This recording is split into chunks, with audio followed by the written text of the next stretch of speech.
kadib markii dhawaan la doortay madaxweynaha cusub ee maamulka Puntland iyo ku-xigeenkiisa oo ka soo jeeda asal ahaan deegaankani Buuhoodle isla markaana magaalada Buuhoodle galabnimadkaasi lagu dhawaaqay madaxdaasi lagu qabtay isu soo bax ballaaran oo ay soo abaabuleen ehelada madaxweyne ku-xigeenka Puntland si hambalyo loogu diro madaxda cusub ee maamulka Puntland ayaa waxaa ka soo qayb galay kulankaasi Garaad Cabdilaahi Garaad Soofe iyo Garaad Salaaban Buraale oo labaduba ay ka mid yihiin golaha sare ee dhaqanka maamulka Khaatumo kuwaasi oo aad ugu faraxsanaa xukunka in laga tuuro ninkii ka soo horjeeday midnimada deegaanada Khaatumo ee Faroole iyo sidoo kalena soo dhaweeyay iyaga oo ku hadlaya afka isimada Khaatumo madaxweynaha cusub ee loo doortay Puntland Cabdiweli Maxamed Cali Gaas iyo waliba ku-xigeenkiisa Cabdixakiin Cabdilaahi Cumar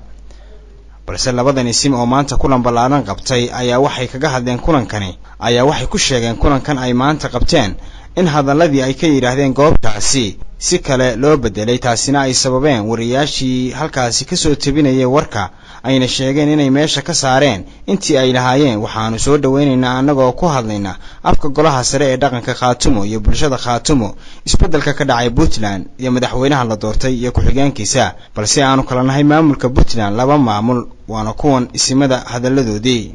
waxaanu ugu horeyn daawadayaal idin soo hormarinaynaa intaana gudagelin kulankan ay maanta qabteen Garaad Cabdilaahi Garaad Soofe iyo waliba Garaad Salaaban Buraale hadalkii ay hore uga yiraahdeen garoonka kubadda cagta ee Xabada Stadium maalintii la doortay madaxweynaha Puntland iyo ku-xigeenkiisa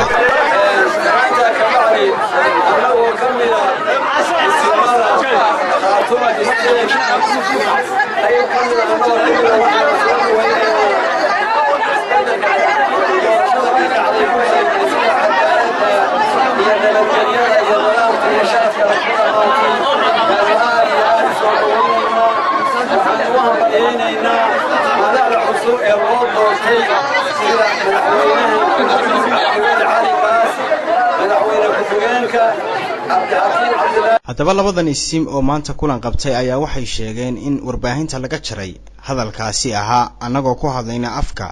isimada deegaanada Khaatumo waxaanu soo dhaweynaynaa doorashada ka dhacday maamulka Puntland iyo madaxda cusub ee loo doortay waa kuwan iyagoo ka hadlaya arrintaasi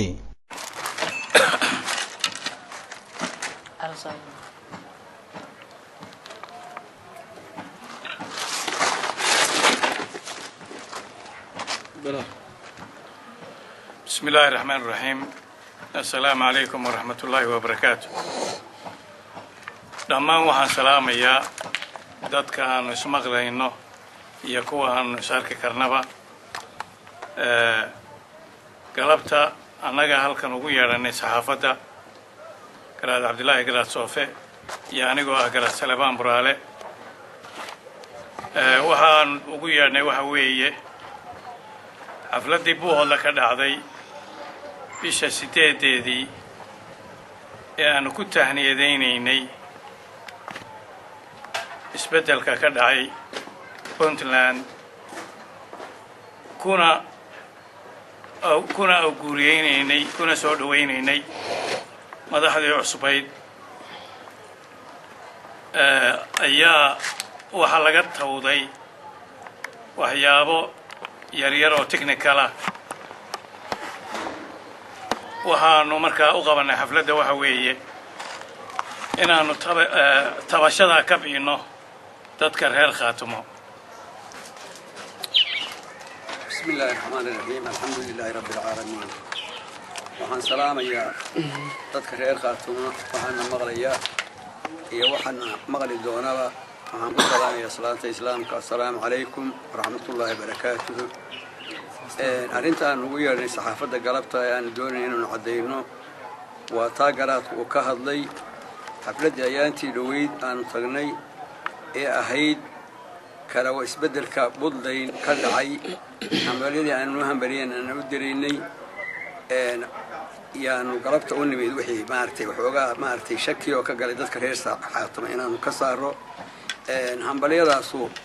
waa sidii hore naga tahay sida garaadku uu sheegay isbedelka waxaanu ka rajaynaynaa inuu khayr iyo wanaag keeno dadka reer Khaatumo reer Puntland waxaanu nahay dad derisoo walaala inaan wanaag iyo nabadgelyo ku wada noolaanana waa ka rajaynaynaa ilaahay waxaanu ka rajaynaa waana ugu baaqay labada geesoodba wixii wanaag iyo nabadgelyo iyo horumara inay ka wada shaqeeyaan iskana kaashadaan inta markaan ka gudbo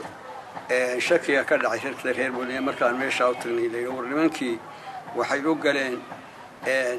nimankii reer Buntland Khaatumaana ma soo qaadin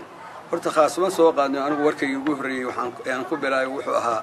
haddaanu isimada reer Khaatumo waxaan u hambalyeynaa islaanka Buntland ka dhacay shaale wiilasha yaryar baa wiilasha maartay wariyaasha ka dhaafay warka waan ku dalay anigu ayaantii hore annaga mowqifkaygu cad yahay toos buu cad waa kii taliix lagu gaaray ee dhulbaanta ku gaaray ee Khaatumo ku qaatay